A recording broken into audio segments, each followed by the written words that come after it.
Assalamualaikum warahmatullahi wabarakatuh. Selamat datang kembali di channel Restu Horor. Apa kabar teman-teman semua? Semoga kalian dalam keadaan sehat, baik, dan tentunya dimudahkan segala urusannya oleh Tuhan Yang Maha Esa. Amin amin ya rabbal alamin. Pada kesempatan kali ini seperti biasa saya akan menceritakan sebuah kisah horor yang berjudul Dendam Watini. Wanita gemuk yang digilir tiga pria oleh suruhan temannya. Sebelum masuk ke ceritanya, bagi teman-teman yang baru bergabung di channel kami, jangan lupa klik tombol subscribe-nya dan juga lonceng notifikasinya, agar kalian semua tidak ketinggalan cerita-cerita menarik dan terbaru dari channel kami. Terima kasih. Tak usah berlama-lama lagi, langsung saja kita masuk ke ceritanya. Desa Pujangga selalu bangun lebih awal dari matahari. Jalan tanahnya masih basah oleh embun ketika para pedagang mulai keluar rumah, termasuk Ibu Watini, yang saat itu mendorong gerobak sayur dengan langkah pasti. Watini biasanya sudah bangun sejak subuh membantu ibunya menata sayuran di keranjang rotan sebelum berangkat sekolah. Ia tidak banyak bicara, hanya bergerak cepat dan juga rapi, seolah sudah hafal ritme hidupnya. Rumah mereka kecil, berdinding papan dan juga semen kasar, namun bersih dan juga terawat. Tidak ada barang mewah, hanya kebutuhan sehari-hari yang dijaga agar cukup sampai malam. Watini adalah siswi SMA di sekolah negeri satu-satunya di desa itu. Tubuhnya sedikit gemuk, kulitnya sawo matang, wajahnya manis dengan mata yang tenang seperti bulan sabit. Ia tidak pernah mempermasalahkan bentuk tubuhnya. Baginya sekolah adalah tempat belajar, bukan tempat pamer penampilannya. Ia berangkat dengan seragam yang selalu rapi, meski sudah sering ditambal. Sepatu hitam yang warnanya mulai pudar dan tas lama yang masih kuat untuk dipakai. Ia tidak malu dengan semua itu bagi Watini. Ia tahu siapa dirinya dan kemana ia ingin melangkah. Di sekolah saat itu Watini dikenal sebagai murid yang pintar. Nilai-nilainya selalu masuk peringkat atas, terutama pelajaran hitung-hitungan dan juga ilmu pengetahuan. Guru-guru sering mempercayainya untuk membantu teman sekelasnya yang tertinggal pelajarannya. Anak-anak, ini kan jam pelajarannya mau habis. Jadi, jika kalian masih ada yang belum paham, bisa tanya ke Watini ya. Watini, nanti dibantu ya. Iya bu, baik, ucapnya. Watini tidak pernah menolak jika ada yang bertanya. Ia akan menjelaskan dengan sabar, tanpa mengejek atau meremehkan. Ia tidak pernah memilih-milih baik teman dekat maupun yang jarang bicara dengannya. Semua ia bantu dengan cara yang sama. Ia tidak juga melihat mana yang tampan dan mana yang tidak. Baginya semua orang itu adalah sama. Dan bagi mereka yang ingin belajar dan bertanya, pasti akan selalu dibantu. Karena itulah banyak siswa yang mendekat. Ada yang benar ingin belajar, ada juga yang hanya ingin menyalin jawaban atau menumpang nama. Wat, aku nyontek punya kamu ya. Soalnya kan aku gak bisa matematika nih. Aldo, gak boleh lah. Kalau kamu mau, aku ajarin caranya. Udahlah Wat, kali ini aja. Wat ini tahu itu tapi ia tidak mempermasalahkannya. Ia percaya setiap orang punya urusan masing-masing dan tugasnya hanya membantu sebisanya. Di antara mereka ada juga beberapa siswa laki-laki yang sering mencari-cari alasan untuk duduk dekat Wati ini. Sebagian bersikap sopan, sebagian lagi terlihat canggung, dan sebagian lagi hanya memanfaatkan kepintarannya. Wati ini tidak menanggapi berlebihan, ia menjaga jarak dengan cara yang tenang, tanpa menyakiti perasaan siapapun. Salah satu yang sering meminta bantuan adalah Andri. Andri adalah lelaki yang tampan, bersih dan juga mudah menarik perhatian. Banyak sekali siswi menyukainya dan Andri sadar akan hal itu. Namun kepada Watini, sikapnya berbeda. Ia sering datang dengan buku catatan dan soal-soal yang belum ia pahami. Ini bagian yang mana ya? Tanyanya suatu kali dengan suara pelan. Watini menjawab singkat lalu menjelaskan dengan cara yang mudah dimengerti. Tidak ada sikap menggoda, tidak ada nada khusus. Bagi Watini, Andre hanyalah teman sekolah seperti yang lain. Oh, ini tuh kamu harus ditambah dulu, baru dikurangi. Makasih ya, Wat. Iya, sama-sama. Sementara itu di sisi lain ada kelompok juga siswa perempuan yang selalu terlihat mencolok. Mereka rapi, wangi, dan juga penuh percaya diri. Dia adalah Maya. Maya adalah pusat dari kelompok itu. Ia cantik, terbiasa menjadi perhatian dan jarang menerima kenyataan bahwa ada orang lain yang lebih menonjol darinya. Maya memperhatikan bagaimana guru sering memuji Watini, bagaimana Andre lebih sering terlihat di dekat meja Watini daripada di dekat kelompoknya. Ia tidak mengatakan apa-apa, tetapi perhatiannya tidak pernah lepas dari sana. Mai, lihat itu Mai. Masa sih si Andre itu malah dekat-dekat sama Watini? Bukannya lagi chattingan kamu ya? Iya nih, gimana tuh orang? Jelas-jelas aku yang lebih cantik. Kok malah dekat-dekat sama si gemuk itu sih? Ucap Maya tidak suka. Watini tidak pernah menyadari semua hal itu. Ia terlalu sibuk dengan urusannya sendiri. Setiap jam istirahat ia makan bekal sederhana dari rumah. Kadang hanya nasi dan sayur, kadang juga ditambah lauk sisa jualan ibunya. Ia tidak pernah merasa rendah diri, ia makan dengan tenang, lalu kembali membuka buku. Teman-temannya sering heran melihat sikapnya yang selalu sama, tidak pernah mengeluh sama sekali. Wat, kamu tuh harus hati-hati kali Wat. Kamu itu dimanfaatin tahu sama teman-teman laki-laki. Adel, aku gak apa-apa ya Del.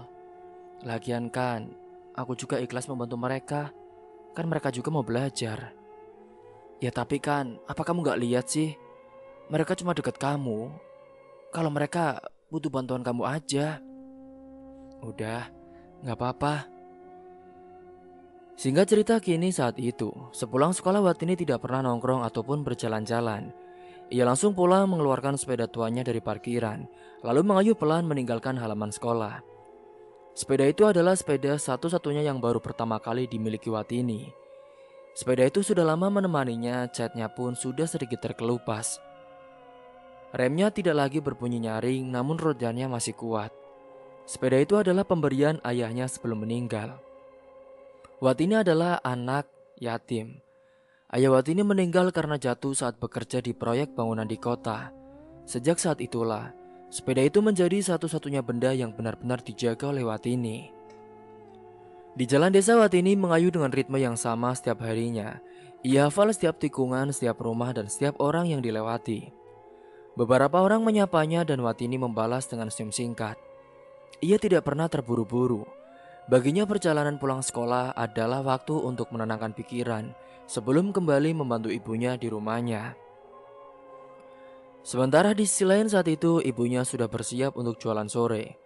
Setelah pagi keliling menjual sayur, ibunya akan masak dan juga menjualnya lagi.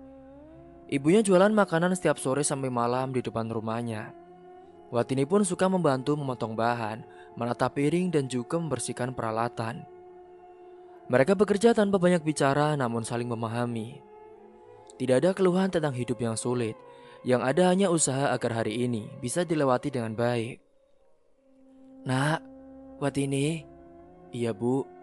Nanti itu lauk ayam tolong kamu anterin ya ke rumah Bu Eca. Soalnya mereka pesan. Iya bu. Nanti ya. Watini mau mandi dulu. Iya. Ketika malam hari Watini belajar di meja kecil dekat jendela. Lampu rumah mereka tidak terlalu terang tapi cukup untuk membaca buku. Ia menulis catatan dengan rapi, mengulang pelajaran, dan menyiapkan diri untuk hari esok. Ibunya kadang mengingatkan agar tidak terlalu memaksakan diri. Watini hanya mengangguk, ia tahu. Sekolah adalah satu-satunya jalan yang ia punya. Di sekolah nama Watini perlahan semakin dikenal. Prestasinya stabil, sikapnya tetap rendah hati. Ia tidak pernah membalas ejekan tentang tubuhnya, tentang bulian-bulian fisiknya dan juga penampilannya. Ia tidak mau terlibat masalah. Namun perhatian yang ia terima mulai berubah bentuk. Tidak semua orang yang melihat keberhasilannya sebagai hal yang wajar. Ada juga yang mulai merasa tergeser, merasa kalah, meski Watini tidak pernah berniat bersaing. Gendut, kamu tuh gak usah sok kecantikan ya. Lo tahu kan, Andre tuh pacar gua. Ucap Maya saat itu. Mai, panggil aku nama Watini ya. gak usah panggil gendut. Emangnya kalau Andre pacar kamu, kenapa dia malah suka dekat kepada aku? Bukannya harusnya sama kamu. Apa jangan-jangan kamu ini ngaku-ngaku ya? Ucap Watini saat itu. Lo kok gitu banget sih? Gue udah bilangin lo baik-baik ya Watini. Kalau lo masih berani deketin Andre, ingat ya. Ancam Maya saat itu bersama geng-gengnya. Watini tidak takut sama sekali, karena ia tidak pernah merasa mendekati Andre. Baginya Andre lah yang mendekatinya untuk meminta jawaban kepada soal-soalnya. Kini singkatnya Watini tetap berjalan dengan caranya sendiri. Ia tidak pernah memikirkan ucapan-ucapan dari teman-temannya yang merasa iri. Baginya, hari-harinya masih terasa biasa. Ia tetap sekolah, pulang bantu ibu, belajar lalu tidur. Dan di desanya, desa itu masih terlihat tenang, tidak ada tanda bahwa masalah akan datang di hari-hari yang akan datang. Beberapa minggu setelah ujian semester, kini sekolah dikejutkan oleh kabar prestasi dari tingkat kecamatan. Watini dinyatakan sebagai juara olimpiade antar kecamatan untuk bidang akademik, yang selama ini memang menjadi kekuatannya. Pengumuman itu dibacakan di lapangan sekolah saat upacara pagi. Nama Watini disebut jelas disertai tepuk tangan yang cukup lama. Guru-guru tersenyum bangga, kepala sekolah pun mengangguk puas, dan beberapa siswa menoleh ke arah Watini yang berdiri kaku di barisan. Watini tidak tersenyum lebar, tidak juga menunduk berlebihan. Ia hanya berdiri tenang menerima penghargaan itu, sebagai hasil dari belajar yang selama ini ia lakukan tanpa banyak bicara. Sejak hari itu perhatian pada Watini kini semakin besar. Guru-guru sering memintanya mewakili sekolah dalam kegiatan lain. Namanya mulai disebut-sebut oleh sekolah tetangga. Di kelas, beberapa siswa yang sebelumnya biasa saja kini terlihat lebih ramah. Wat, selamat ya, kamu hebat. Nanti, kalau kamu butuh apa-apa, bilang aku aja ya. Tapi gantian ya, kalau aku butuh bantuan, kamu ajari aku. Tenang Salma, Adel, kita semua teman. Ada juga yang sengaja duduk lebih dekat, ada yang menawarkan makanan, ada juga yang sekadar ingin terlihat akrab. Watini tetap sama, ia menerima semuanya dengan sikap wajar. Ia tidak merasa dirinya berubah hanya karena sebuah piala dan juga sertifikat. Sementara itu di sisi lain, Maya memperhatikan semua itu dengan perasaan yang tidak tenang. Maya terbiasa menjadi pusat perhatian sejak masuk SMA. Ia dikenal sebagai siswi cantik, rapi dan juga berasal dari keluarga berada. Ayahnya pejabat desa, ibunya aktif di berbagai kegiatan. Nama Maya sering disebut bukan karena prestasi akademik, tapi karena penampilannya dan juga keberaniannya berbicara.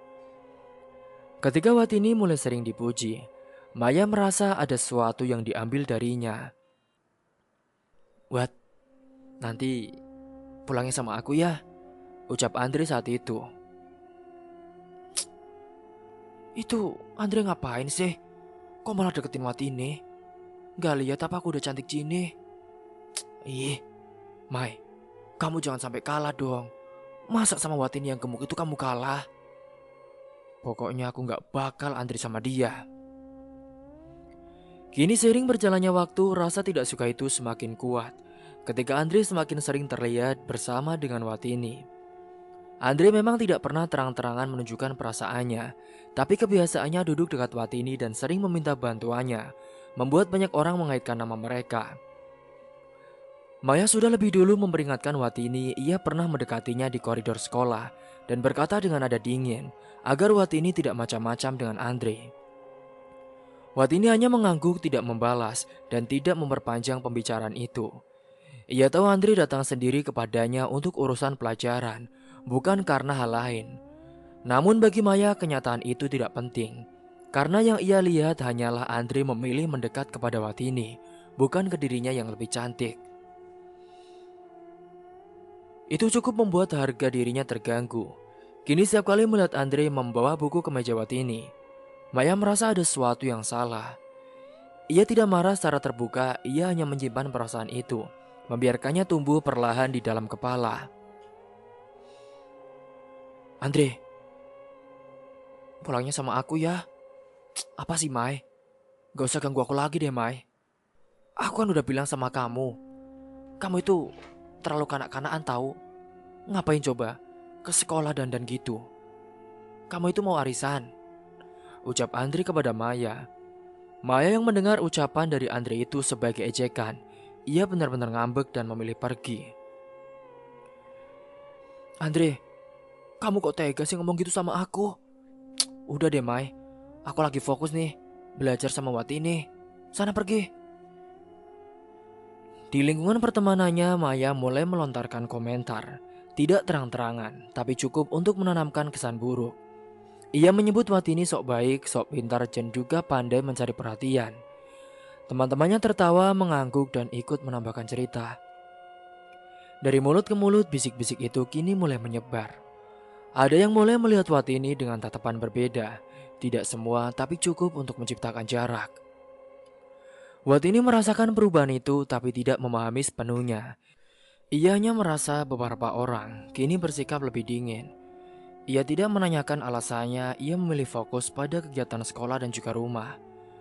Prestasi yang ia raih pun tidak membuat hidupnya lebih mudah. Justru beban belajarlah yang menjadi bertambah. Ia harus menyiapkan diri untuk lomba berikutnya, mengerjakan tugas tambahan dan tetap membantu ibunya di rumah.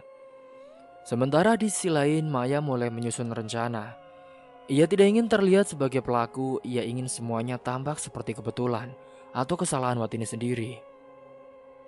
Guys, aku punya rencana nih. Apalagi sih, Mai? Apa kamu gak bosan gitu ngeladenin Watini itu? Iya, Mai. Asal kamu tahu ya, Mai, Watini itu bukan level kamu kali. Tapi aku gak terima ya. Aku ingin dia mendapatkan akibatnya. Terus kamu mau ngapain, Mai? Ia membicarakan rencananya dengan beberapa teman dekat yang selama ini selalu mendukungnya. Mereka membahasnya dengan santai seolah hanya lelucon saja, padahal semua sudah dipikirkan dengan serius. Lo serius, Mai?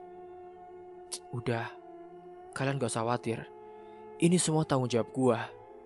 Intinya, gue mau dia dapetin akibatnya. Urusan bayar, udah gue semua.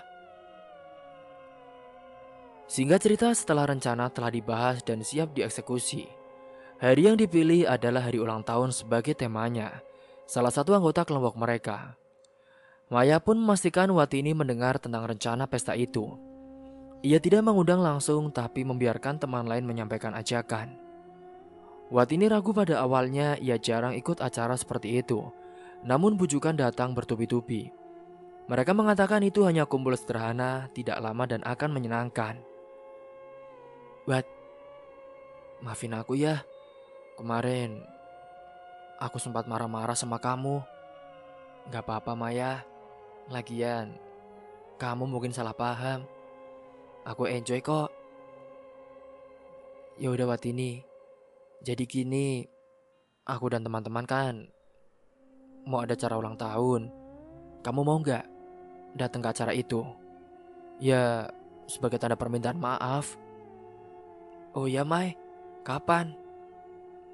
Besok. Ya udah, aku mau, Mai. Insya Allah aku datang ya, ucapnya saat itu. Watini pun akhirnya mengalah. Ia berpikir tidak ada salahnya sekali-kali ikut. Ia juga tidak ingin dianggap menjauh atau sombong. Hingga singkatnya keesokan harinya pada sore hari itu, ia pamit pada ibunya. Ia mengatakan akan pulang sedikit malam karena ada acara ulang tahun teman. Bu, aku mau keluar dulu ya, Bu. Soalnya mau ada acara ulang tahun temanku. Ya sudah, pulangnya jangan malam-malam ya. Ibu sendirian. Iya, Bu. Ibunya mengingatkan agar tidak terlalu larut. Watini pun mengangguk dan berjanji akan segera pulang.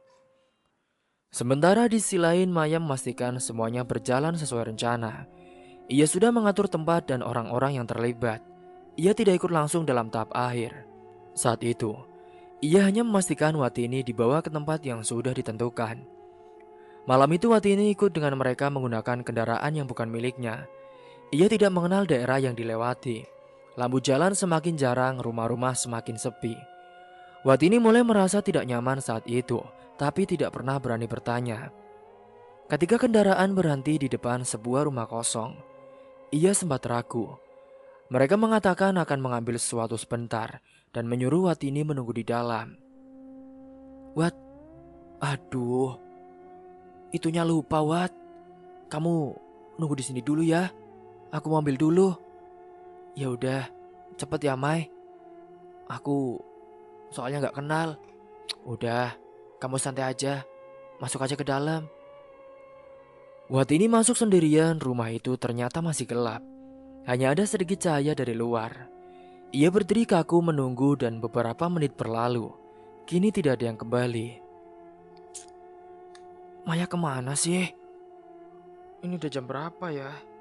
Aduh, udah 7:30 lagi.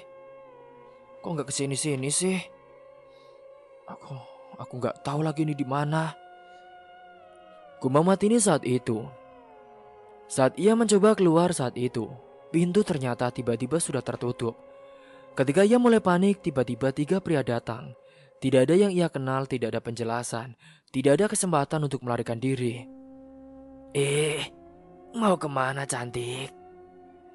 Kalian siapa ya mas? Sini dulu.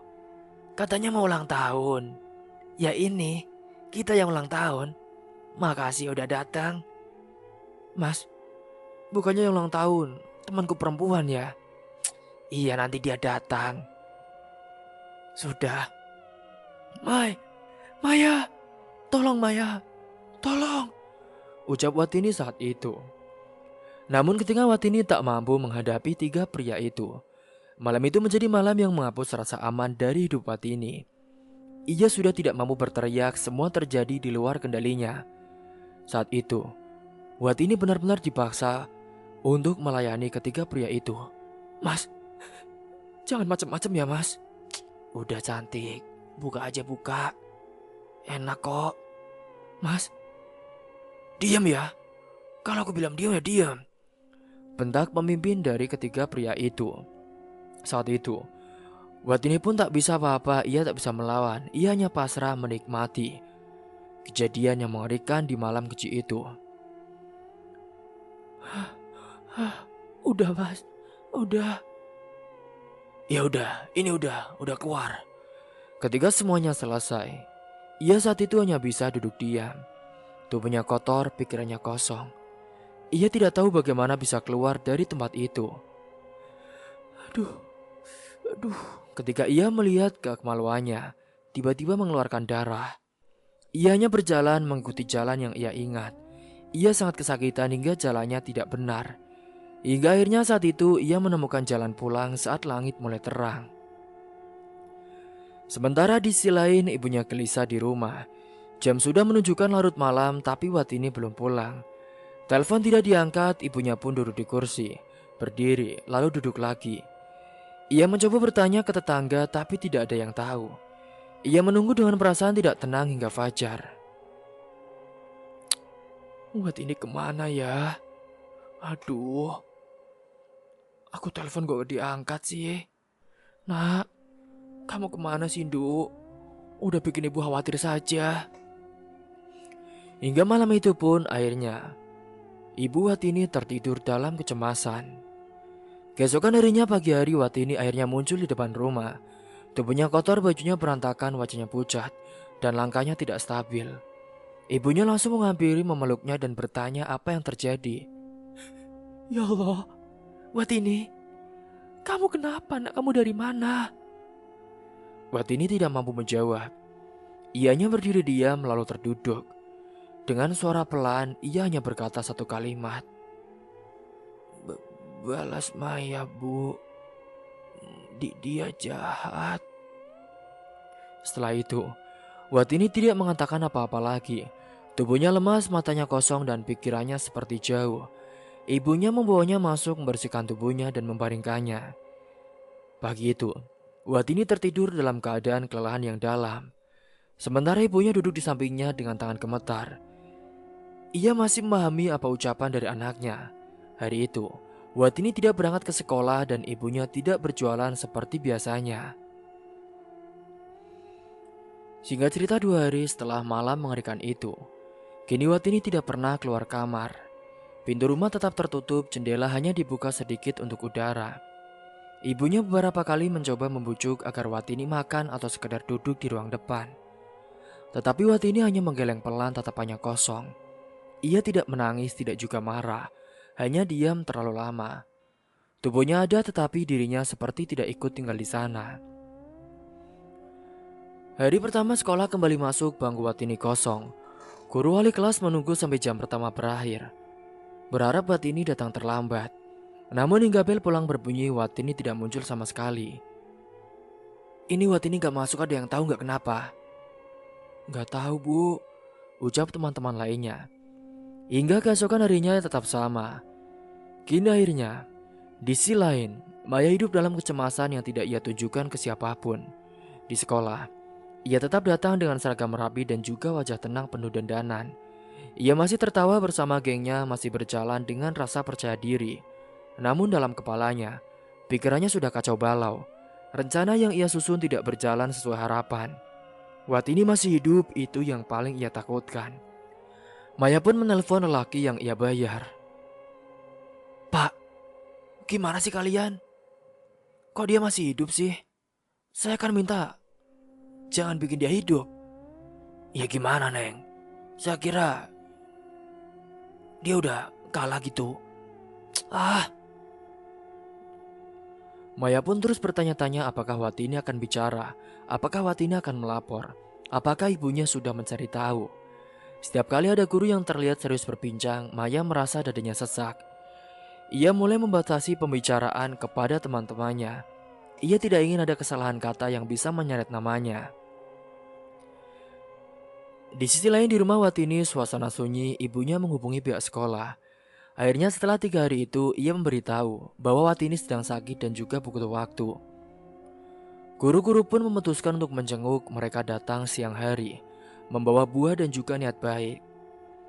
Ibunya menyambut dengan wajah lelah. Watini diminta keluar, tetapi ia menolak. Nak, ayo keluar. Itu ada guru-guru kamu.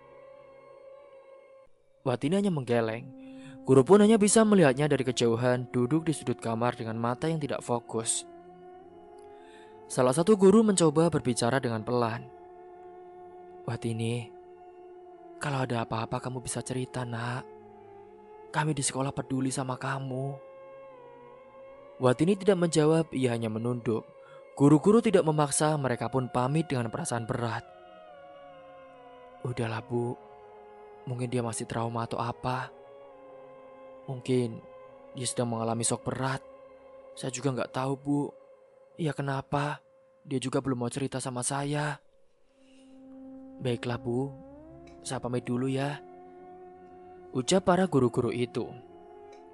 Setelah para guru pergi, rumah kembali sepi. Ibunya duduk di dapur menahan air mata.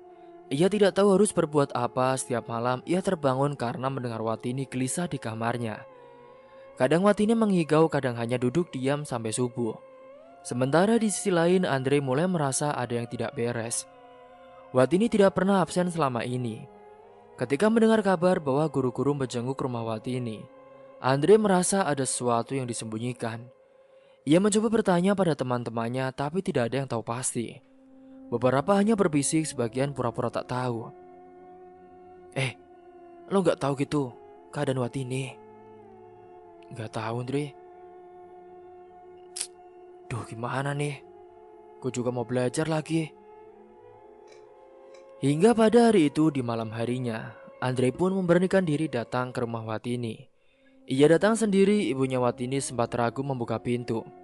Tetapi setelah melihat siapa yang datang, ia mengizinkan Andre masuk. Andre meminta izin untuk bertemu Watini sebentar saja. Ibunya mengangguk lalu meninggalkan mereka berdua di ruang tengah. Wat, kamu kenapa sih? Aku gak kuat, Dre. Aku gak kuat, ucap Watini untuk pertama kalinya sejak kejadian itu. Ia akhirnya mau membuka mulut ketika diajak ngobrol sama Andre. Kenapa, Tin? Kenapa Watini? Ada apa? Jadi, Ini semua Maya. Dia sengaja. Ia menceritakan dengan detail malam itu tentang ajakan pesta, rumah kosong, dan orang-orang yang datang. Andre membeku setelah mendengar penjelasan itu. Wajahnya berubah, ia tidak langsung bereaksi. Matanya menatap lantai, ia seperti mencoba memahami sesuatu yang tidak pernah ia bayangkan. Maya, aku gak salah apa-apa. Aku cuma bantu kamu belajar. Andre mengepalkan tangannya, nafasnya berat. Selama ini ia mengenal Maya sebagai gadis percaya diri, keras kepala tapi tidak pernah membayangkan akan sejauh itu. Ia berdiri perlahan lalu duduk kembali, berusaha mengendalikan diri. Kamu udah cerita ke siapa saja? Aku baru cerita ke kamu.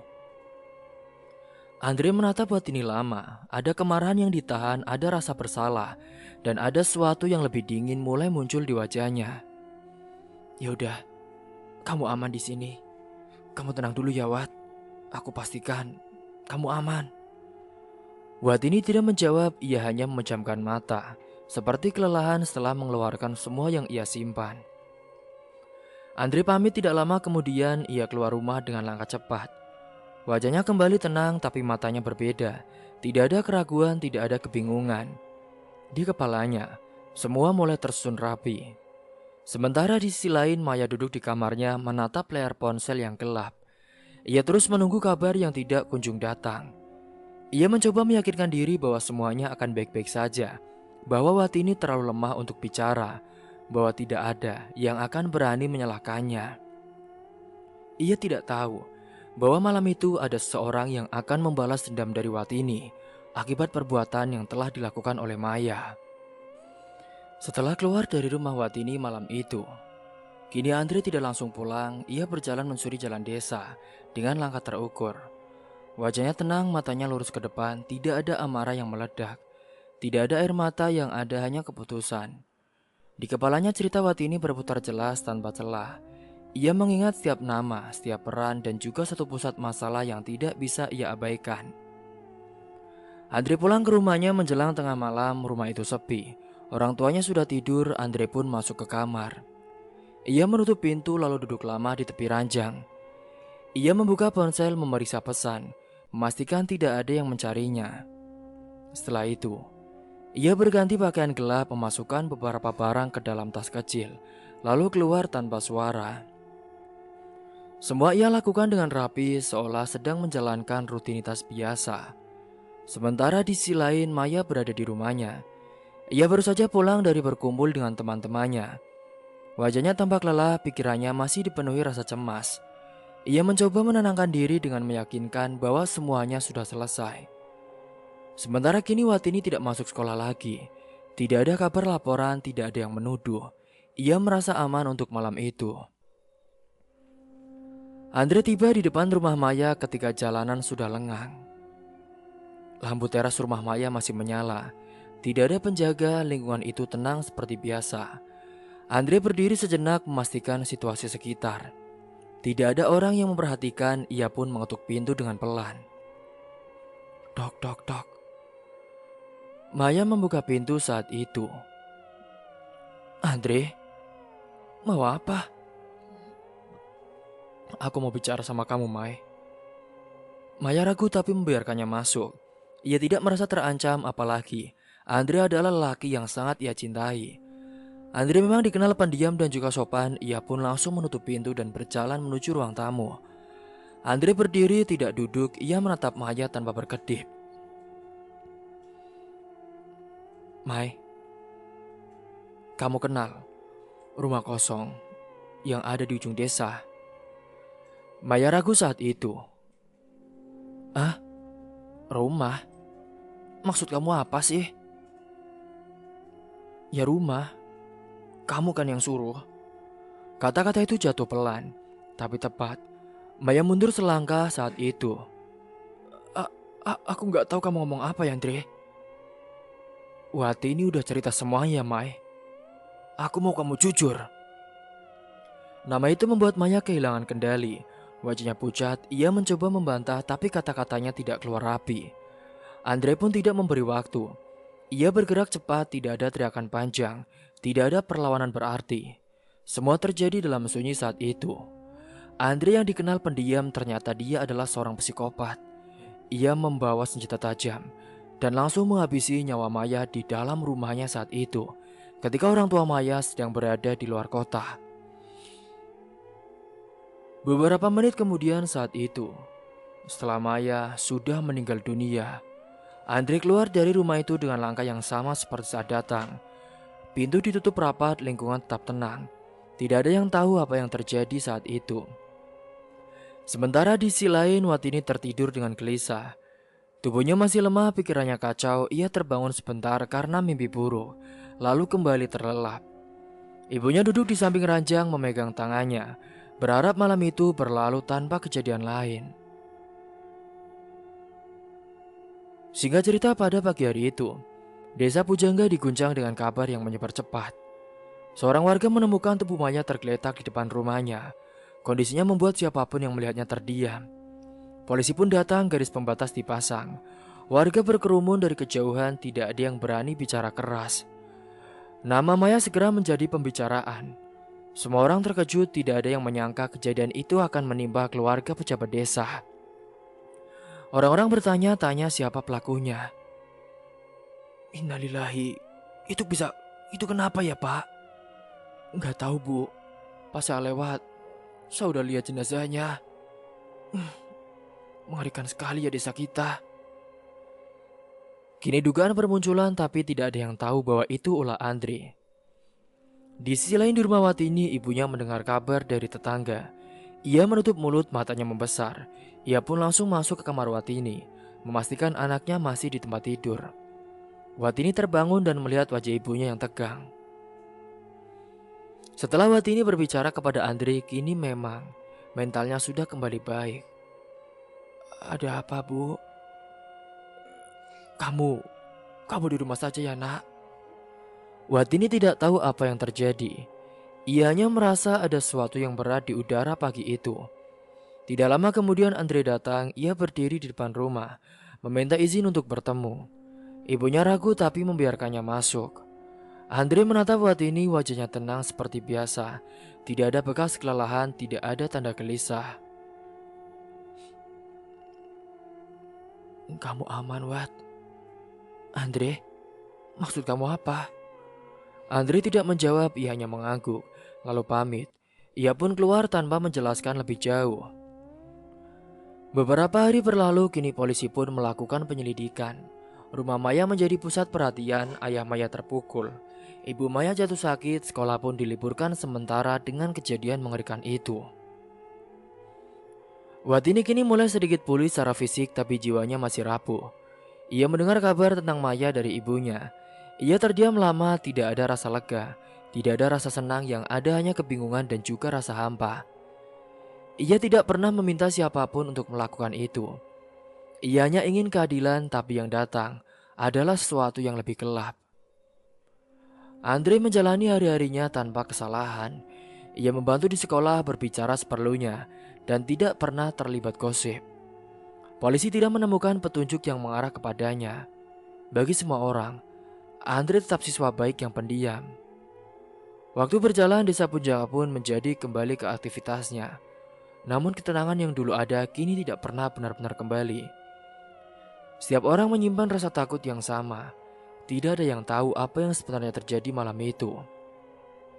Sementara di sisi lain, kini Watini akhirnya kembali keluar kamar. Ia duduk di teras menghirup udara pagi. Sepedanya masih bersandar di dinding, hidupnya masih ada, tapi tidak lagi sama. Ia pun selamat namun membawa luka yang tidak terlihat. Di sisi lain, Andre berjalan melewati jalan desa dengan langkah tenang. Wajahnya tetap sunyi, tidak ada yang tahu apa yang ia simpan dalam dirinya. Desa Pujangga berdiri seperti biasa, tetapi sejak hari itu, setiap sudutnya menyimpan ketegangan yang tidak pernah hilang. Kini Watini kembali pulih. Sementara Maya, ia sudah dimakamkan akibat kesalahannya sendiri. Orang tua Maya benar-benar kini sudah merelakan. Dan saat itu, desa kembali ke aktivitas dan melupakan kejadian yang merenggut nyawa dengan mengerikan. Cerita pun tamat.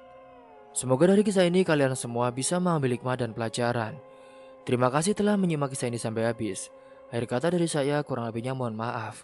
Wassalamualaikum warahmatullahi wabarakatuh.